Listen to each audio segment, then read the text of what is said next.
Ah, here we go. I finally have enough special weapons to have some fun. Unfortunately, this is a great stage for that. There are varied challenges and enemy placements, making my arsenal of weapons useful. It's the kind of stage where there are multiple correct approaches to— oh hey, robots! Will you guys be my friends? Oh no, wait, not that kind of friends. Die! Oh look, a secret passage. It's almost like I knew this was there. Freaky, huh? Yet another reason to get Spin Wheel early in the game. Mega Man X, enter the capsule. This enhancement will modify your body armor. With it, you can absorb damage and transfer it into an explosive weapon. It's very handy and can be used to glitch some bosses and get into areas where you're not supposed to. Now remember, under no circumstances should you use it the second you get out of this— oh god damn it!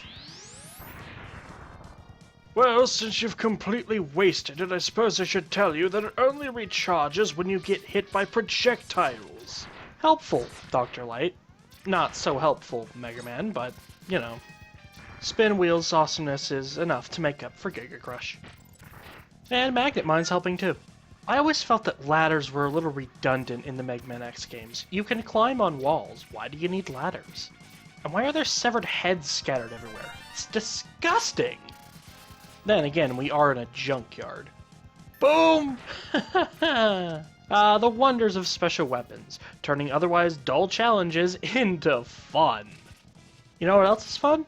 The miracle of birth. Okay, not really. This mini-boss can be a bit of a pain without special weapons. He's not too tricky, but the fight can really drag on if you're using only your buster. And also, this is just too fun. Boom! Haha! Straight from the tube to the robot to my blades! And speaking of blades, hang on to your protective headgear because this is gonna be awesome. Any minute now. Okay, so I meant that to be more awesome than it was. Sorry. Sonic Slicer can be either an incredibly useful weapon or an incredibly inaccurate weapon, depending on how you use it. Once you get a feel for how it bounces, it's more about leading your enemy into it than aiming at them. Watch your head!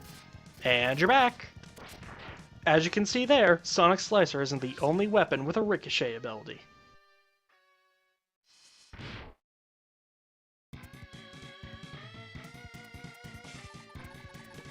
I'm Serges, and I cannot allow you to stop the unification.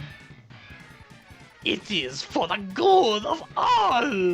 Oh jeez, what the hell was with that voice? Ow! Okay, I probably deserve that.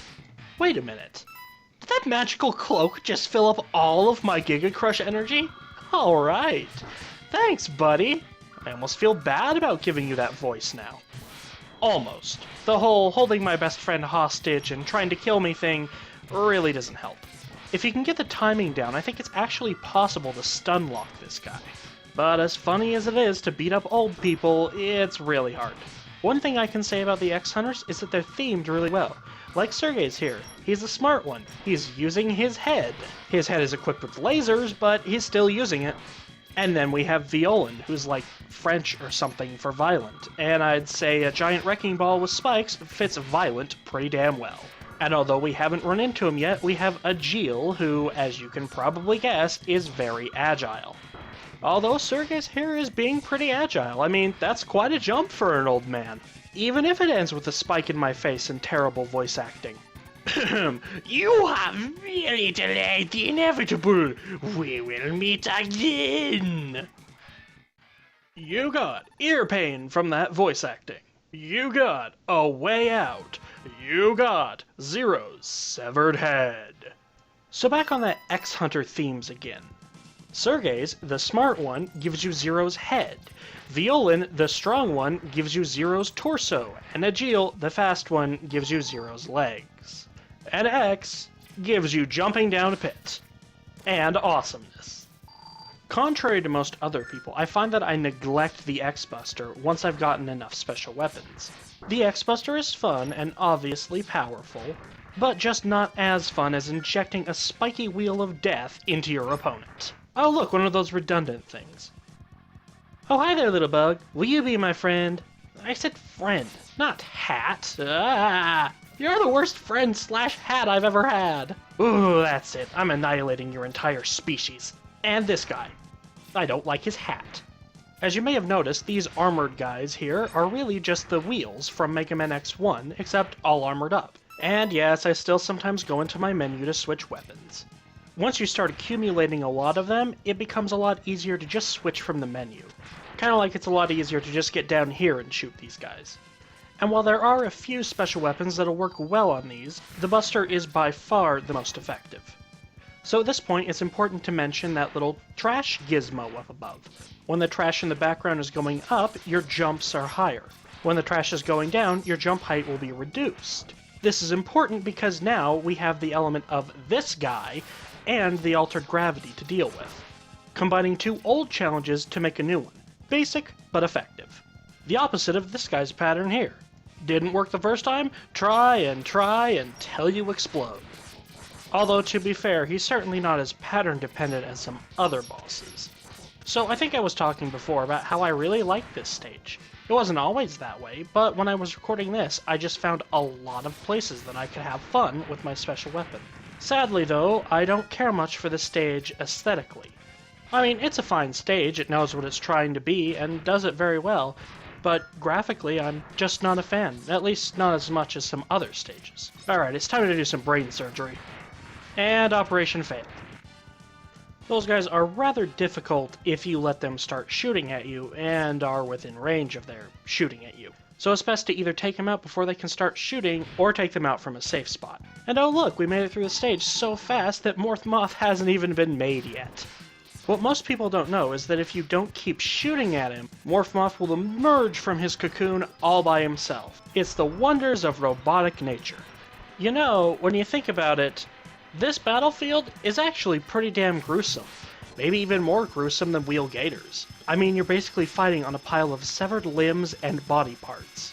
Yeah, rated E for everyone. So here's a cool little trick with Magnet Mine. Charge it up and it becomes a black hole that absorbs all projectiles in the world. It will continue to feed until there is nothing left. Or until it goes off the screen. While not at all practical, doing things like that is incredibly fun, and I recommend trying it out. Also recommended, not getting hit.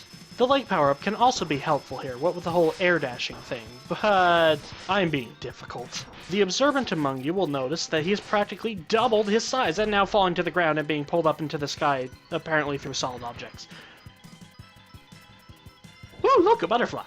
And I'm just assuming that it's female, what with all the glitter it's dropping and the rainbow beams. And yes, I know, it's not a butterfly, it's a moth. A very painful moth! Seriously, look at that! Take a lesson from Mega Man X2, kids. Getting touched by a moth is more painful than getting kicked in the face by an ostrich.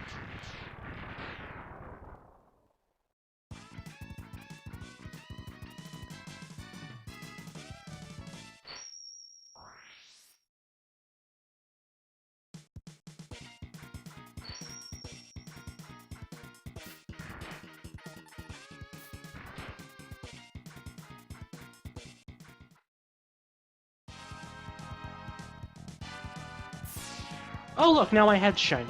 Misleading charge shot, go! It was all merely a distraction so that I could freeze you and use you as a platform. Ha ha!